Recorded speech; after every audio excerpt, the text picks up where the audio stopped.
All right, thank you. Welcome to our Monday, January 2023 Urban County Policy Board meeting. I'm Cherish DeRocher, the Deputy Mayor of the City of Battle Grande. Can we have everybody else introduce themselves, please?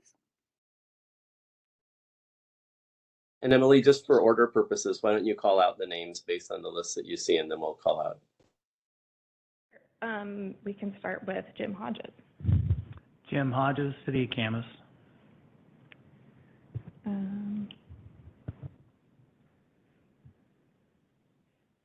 Alan Westersund.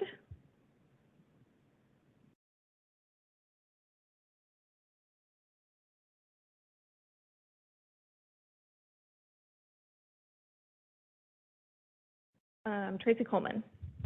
Tracy Coleman, City of Woodland. David Scott. Morning, Dave Scott, City of Washougal. Emily Lutz. Emily Lutz, City of Battle Grande.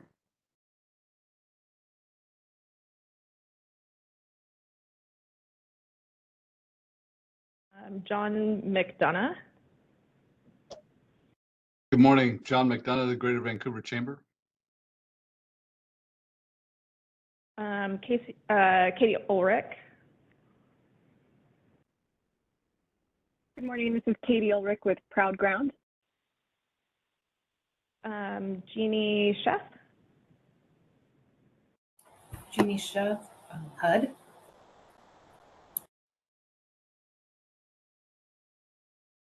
And then Michael. Good morning, everyone. Michael Torres, Clark County Community Services. And Rebecca.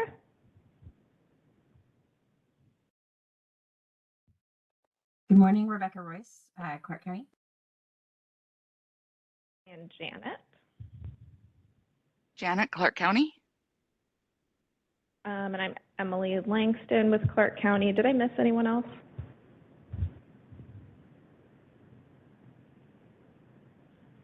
Okay, I think we're good to move on. And I just wanted to note, we don't have quorum at this time. We do need one more city representative. So just FYI. But I say let's continue with the agenda. Just action items will have to be delayed until we have quorum or the next meeting. Okay, so skip the approval of last month's or our last meeting and then the vice chair election. So looks like we're moving on to discuss the 2023 CDBG and home applications.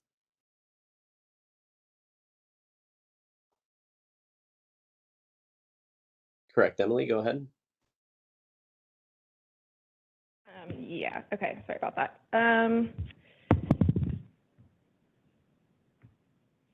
Okay, so we had 13 applications for CDBG and home funding for 2023 program year.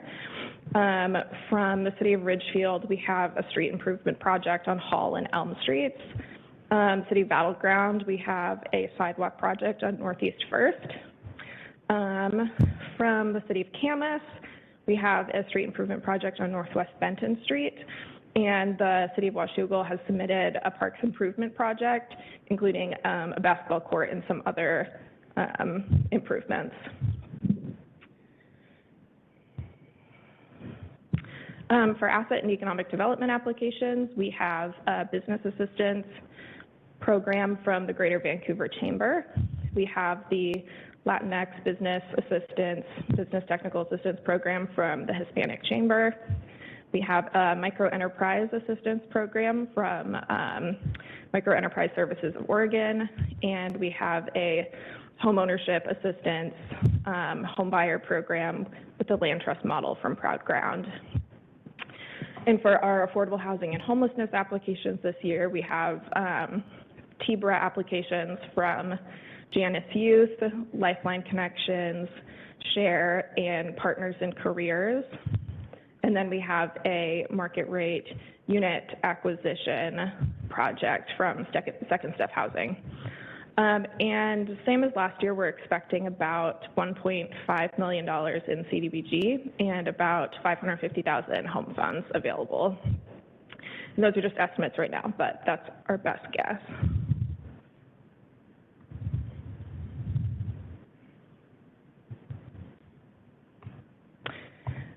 Before we move on to talking about application scoring, does anyone have questions about projects that were submitted this year?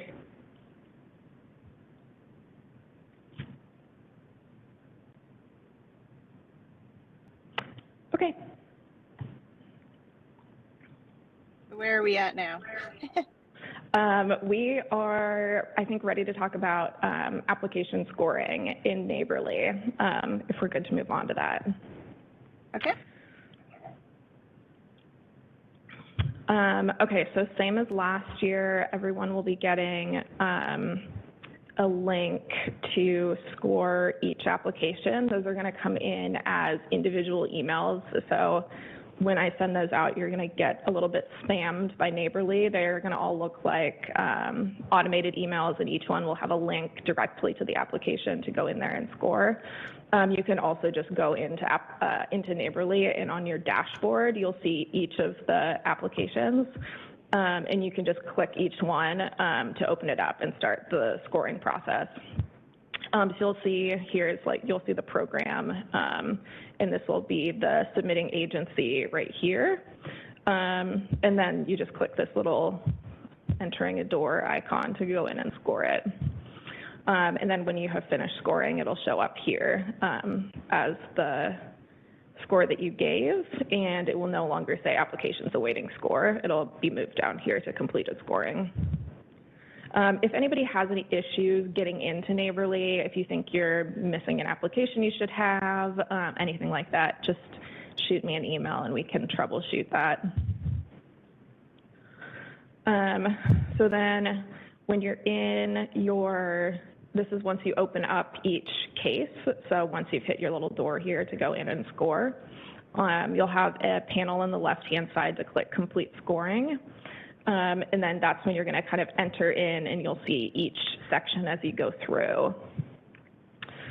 So then as you're going through, you'll be able to enter the number for the score you'd like to give them. And then at the end, you can see your score report where each score will be that you have awarded, and you can see the available points. We also have some scoring criteria that you'll see for each section. I can also send out, we have that in hard copy form as well, so I can send out a PDF for you to look at the criteria for each section of the applications. And that's really it. Does anybody have questions right now about what you need to do for application scoring? I think we'll send those out probably. Yes, Tracy, I can send out the slides, and then we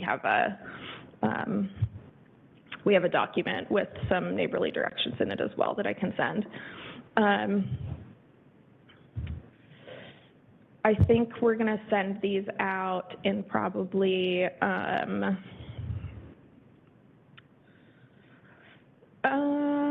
maybe about, it'll be after the next meeting. We're doing all of the applicant presentations and Q&A at the February meeting. So we'll probably send out scoring probably immediately preceding that. And then applications will be due, I forgot what date I put down, but it's basically 1 week before the March meeting, the Friday before. So let me just open a calendar real quick.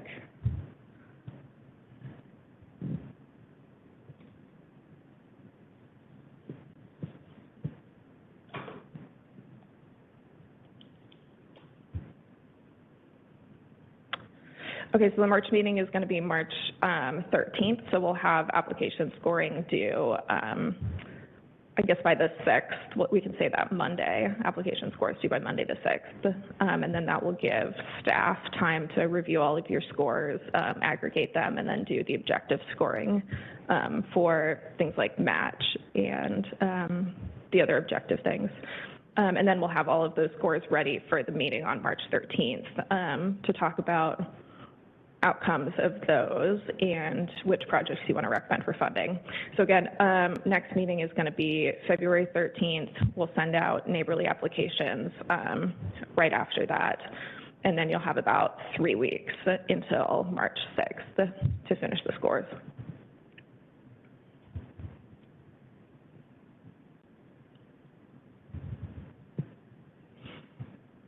All right, do we have any more questions or should we move along?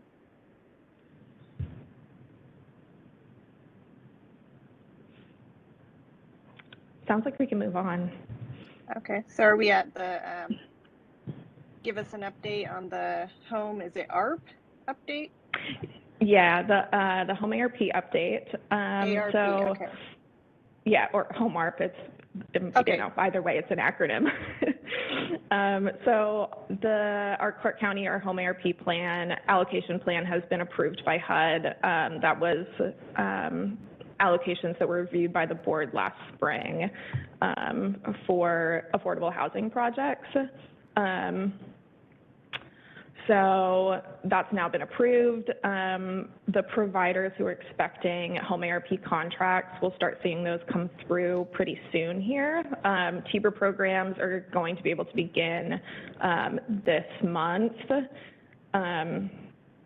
or next, but they can get started this month and you'll have your contracts very soon. And then I just wanted to update the board on the Weaver Creek apartment project. They have told us that they were expecting to be able to get Housing Trust Fund funds, and then we're told they couldn't apply for them in 2022, and then we're told they could apply, too late to actually apply. So they're expecting to get Housing Trust Fund funding this spring in 2023, but it has pushed back. They're still doing some pre-development work, like site planning and design and engineering, all that, but they're expecting construction to begin by the beginning of 2024. So that one's just set back a little bit, but still very much moving forward and planning to make that happen out in Battleground. Any questions about home ARP?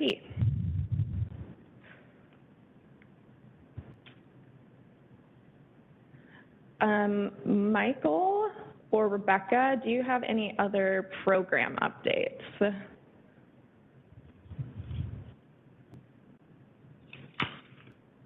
This is Rebecca. I'll just say that we are working on getting through environmental reviews for projects that have already been funded previously. And so those, you should start seeing communication about those projects soon. Thank you, Rebecca. No further updates. Cherish, were you about to ask a question? No. Sorry. No worries. I also just wanted to mention, unrelated, Ridgefield has now joined us, and there is quorum, FYI. Okay, so should we go back to approving the minutes? So. Sure, I would move to approve the minutes. All right.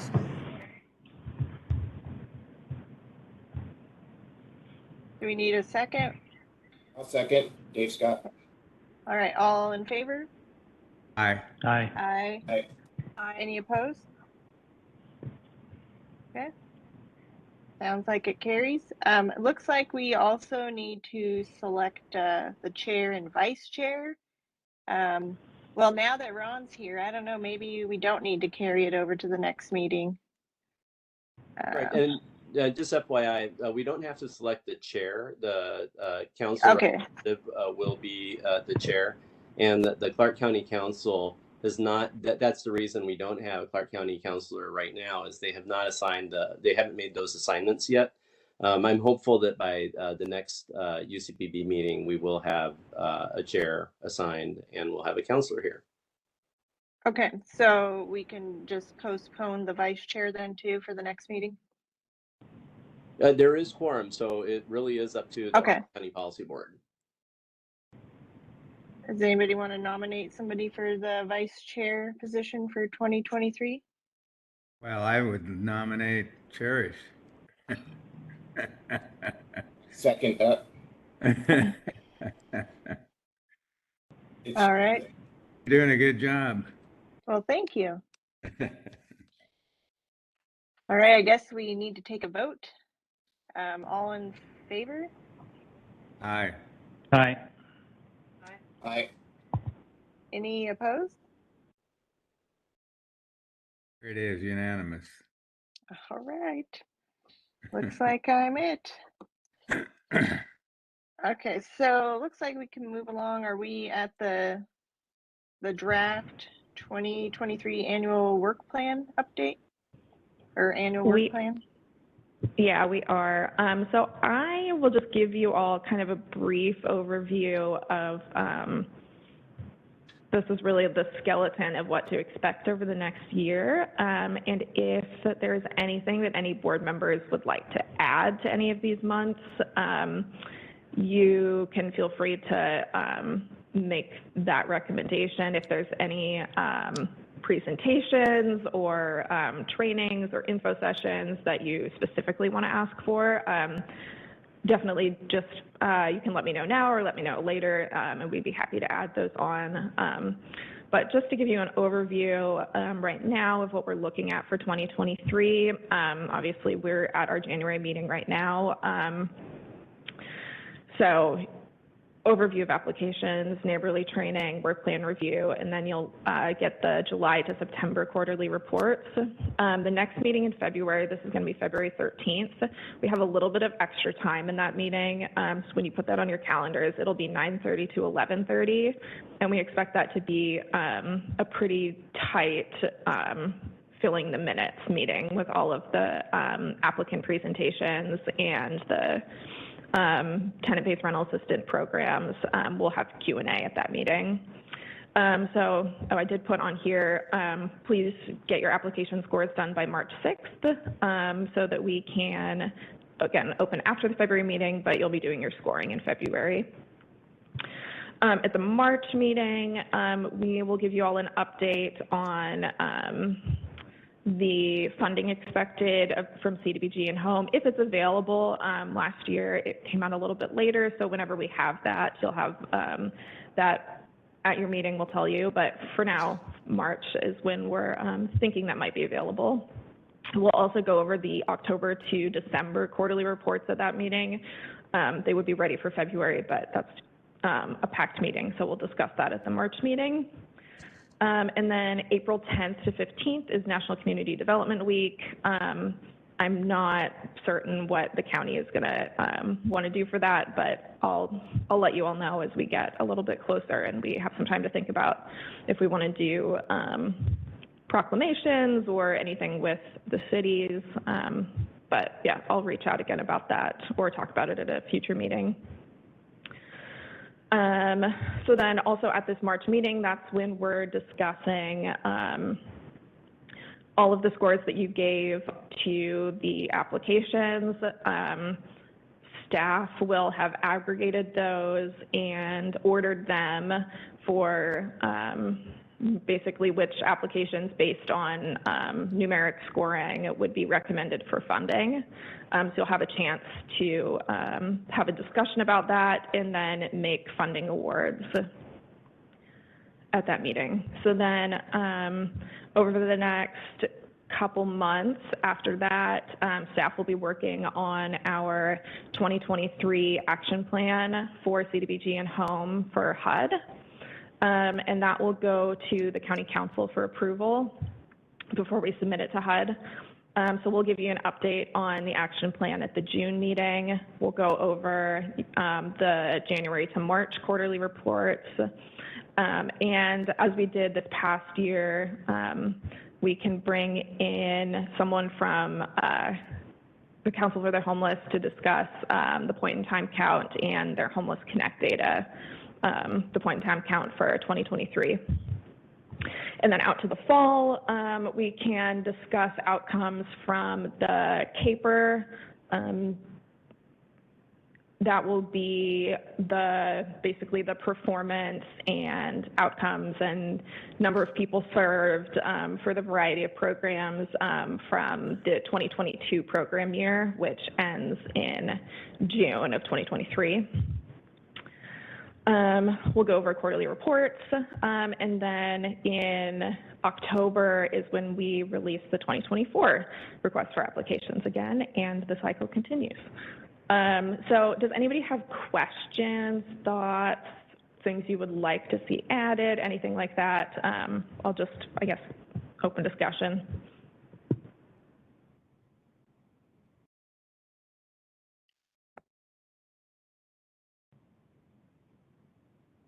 Looks like you're all set, so.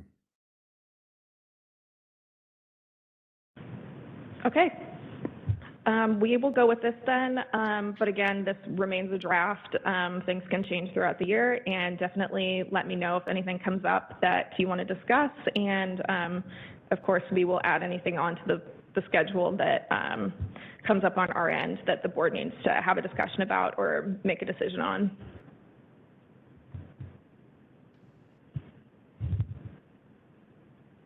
All right, so looks like we're moving on. Can we get some updates from July to September for the quarterly reports? Hi, this is Rebecca. I'll be giving an update, and I apologize, my internet is unstable, so I won't be able to share my video. But we just wanted to give you your regular report out on how all of the projects are doing. So our Battleground Southwest 3rd Street and Southwest 19th Avenue improvements, that project is now complete. The Southeast Clark Avenue improvements project out in Battleground, the environmental is going to be aggregated with a delayed the Weaver Creek project. So that project is being put on hold until we can get further into the Weaver Creek project. The Camas Northwest 12th improvement project, the construction is complete. I've got all of the documents as of a couple of weeks ago, and just waiting for the final invoice from the city of Camas, and that project will be done. The Ridgefield Simon Street project, the construction is now complete on that as of a couple of weeks ago, and we're just finalizing all of the reporting and documents on that. So we'll see that project closed up soon. The Camas Northeast 2nd Avenue improvements project, that project is complete. You know, I think I got myself a little bit confused. The Northwest 12th project has been complete for a while. The Northeast 2nd is the one that was just complete. I'm just waiting for the final invoice, so we'll have that one done. The Washougal Hamlet Park improvements project, the construction is complete on that, and we're just waiting for the final closeout of the project. The Camas Northwest 14th project, that one, Camas is waiting on me to get the environmental review done, and I will be working on that shortly. The Ridgefield Gee Creek Loop improvements project, there's some discussions with the city of Ridgefield about possible changes that might need to happen with that project. It won't influence the overall project itself, but there might be different funding coming in by the city of Ridgefield to pay for components of that. So we're just having some discussions there. The Washougal Hamlet Half Basketball Court project was awarded funding, and we're waiting to do the environmental review project for that project. When looking at the social service projects that we have, let's see, shares and elevator project has been done for quite a while now. The Washougal social service building repairs, that construction is done, and Emily might be able to provide an update on that project, but I believe there's been work done on that project. The Lifeline Connections Mother's Recovery House.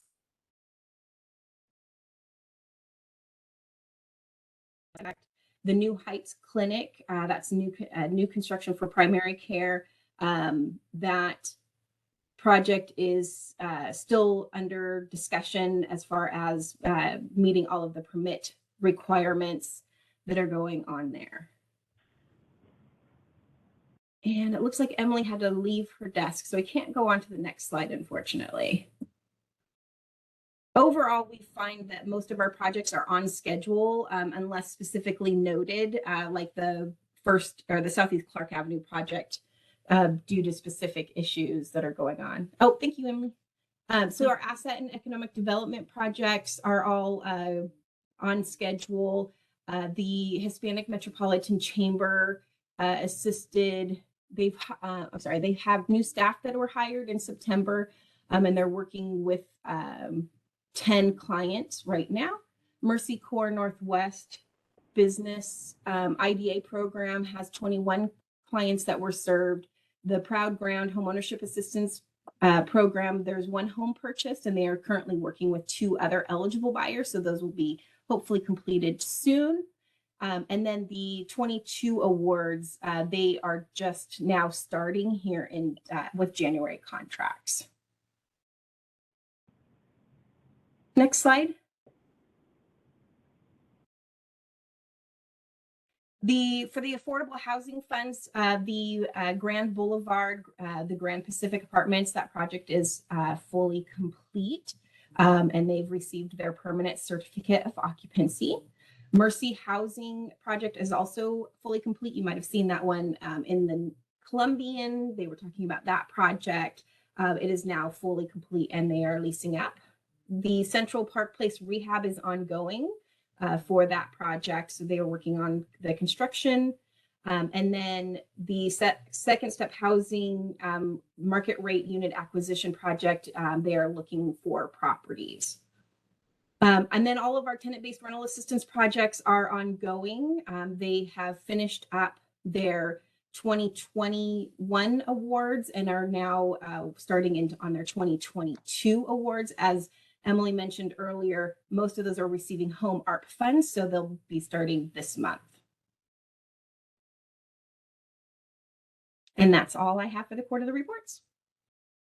All right, thank you. So anybody have any questions? Okay. So moving on to public comment, I'd like to open the public comment. Do we have anybody to comment? No, there's no one here for public comment. Okay, so I'll close the public comment. All right, looks like moving on to discuss our next meeting. Can you give us a little bit more information? I put just a couple more notes in here that I wanted to mention. One is just as we're starting the new year, if any cities will have a new appointed member, or if you're going to have any new designated alternates for the year, please let the county know so we can make that official, have a record of it, and make sure we have the right people in meetings to have a quorum and we know who to expect and communicate with. I also should have added here, if someone new is doing the scoring for you this year, please let me know that so that I can make sure I'm sending applications to the right person.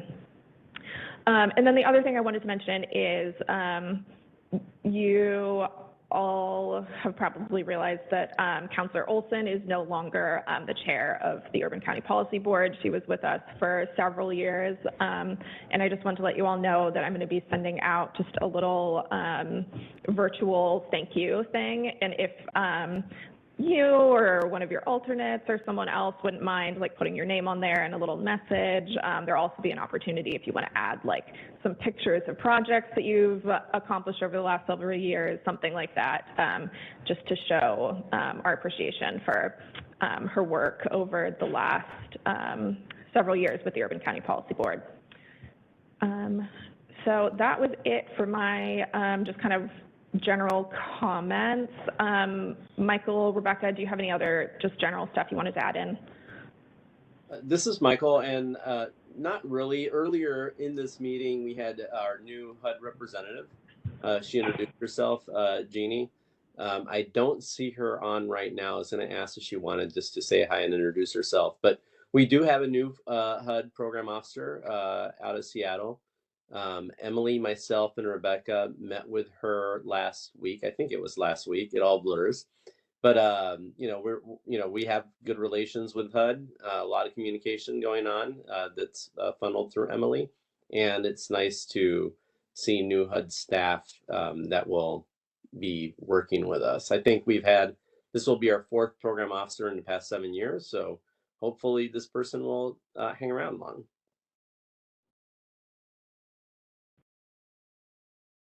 All right, does anybody else have anything for the meeting?